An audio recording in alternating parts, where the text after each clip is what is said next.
কলিয়াবৰ বিধানসভা সমষ্টিত আমি ভাৰতীয় জনতা পাৰ্টি আৰু অসম গণ পৰিষদে মিত্ৰতাৰে পঞ্চায়ত নিৰ্বাচনত অৱতীৰ্ণ হৈছিলোঁ আৰু মিত্ৰতাৰে অৱতীৰ্ণ হোৱাৰ কাৰণে আমাৰ চাৰিওখন জিলা পৰিষদ আৰু 22টা আঞ্চলিক পঞ্চায়তৰ সদস্য 22জন আমি বিপুল ভোটত জয়ী হ'বলৈ সমৰ্থ হৈছোঁ। ৰাইজে আমাৰ এই ঐক্যবদ্ধতাৰ ক্ষেত্ৰত বিপুল সঁহাৰি জনাইছে। পোনপ্ৰথমে কলিয়াবৰৰ প্ৰতিজন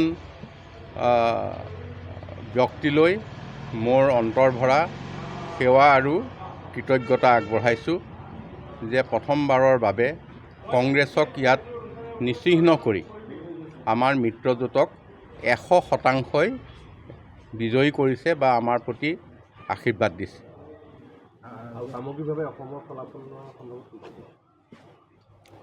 অসমৰ সামগ্ৰিক যিটো ফলাফল কম বেছি পৰিমাণে প্ৰত্যেকটো বিধানসভা সমষ্টিতে ভাৰতীয় জনতা পাৰ্টি আৰু অসম গণ পৰিষদৰ মিত্ৰতা হৈছে।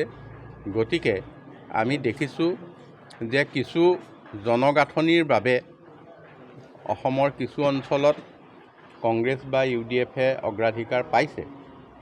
সেইটো অঞ্চলত আমাৰ হয়তো মিত্ৰজোঁট হিচাপে তাত আমি ক'ৰবাত কেণ্ডিডেটো নাই বা অৱতীৰ্ণ হোৱা নাই, কিন্তু বাকী সকলো ঠাইতে আমি সম্পূৰ্ণভাৱে কংগ্ৰেছক ইয়াৰ পৰা নিশ্চিহ্ন কৰিবলৈ সক্ষম হৈছোঁ। ডক্টৰ হিমন্ত বিশ্ব শৰ্মাৰ এটা সুদক্ষ নেতৃত্বত এইবাৰ দুইটা দলৰ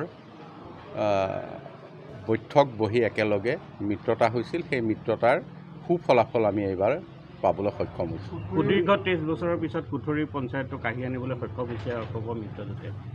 কি ক'ব বিশেষকৈ সেই পঞ্চায়তৰ ক্ষেত্ৰত? কুঠৰিত আমি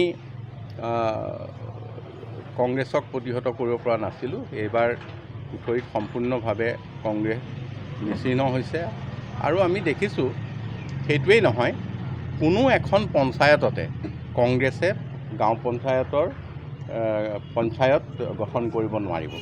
যদি মিত্ৰজোঁট হিচাপে প্ৰতিদ্বন্দ্বিতা আগবঢ়োৱা হৈছিলে অৱপ বিজেপিয়ে, তথাপি এই পঞ্চায়ত নিৰ্বাচনে অৱপলৈ কিবা শুভবাৰ্তা আনিছে বুলি ভাবিছে? নহয়, দুইটা দললৈকে শুভবাৰ্তা আনিছে যে আমাৰ ঐক্যবদ্ধতাই আমাক এটা কথা ঠিক কৰিলে। আমি আঞ্চলিক পঞ্চায়ত দুখন আছে, 2খন মিত্ৰজোঁটৰ পৰা গঠন হ'ব।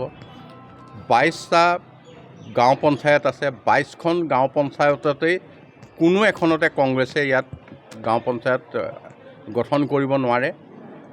তাত আমাৰ মিত্ৰজোঁটৰ পৰাই গঠন হ'ব। গতিকে কলিয়াবৰত গাঁও পঞ্চায়ত, আঞ্চলিক পঞ্চায়ত আৰু নগাঁৱত জিলা পৰিষদ আটাইখিনিয়েই মিত্ৰজোঁটৰ নেতৃত্বতে এইবাৰ গঠন হ'ব।